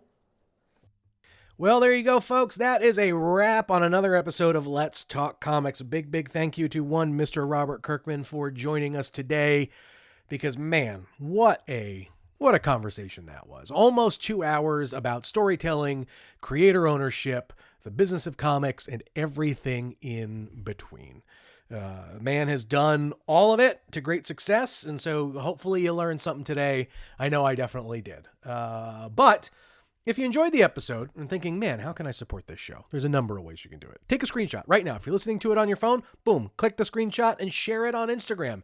Tag me at Jim Biscardi, at Let's Talk Comics, at Image Comics. Let me know what your favorite moment was from today's episode. I love seeing your takeaways and hearing what resonated with you the most. The other thing you can do is leave a review on Spotify or Apple Podcasts. It really is one of the best ways to help more people discover the show.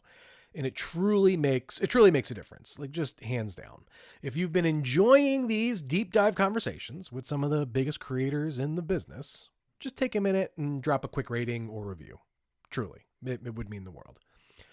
The other thing you can do is spread the word. Share the episode with a fellow comic book fan, creator, or anyone who loves hearing kind of like the behind the scenes stuff on how comics works. Look, the more we grow this community, the more awesome guests we can bring to the show. And finally, make sure you're subscribed so you don't miss what is coming next. We have some incredible creators lined up, and I can't wait to share some of these conversations with you. So again, thank you for listening.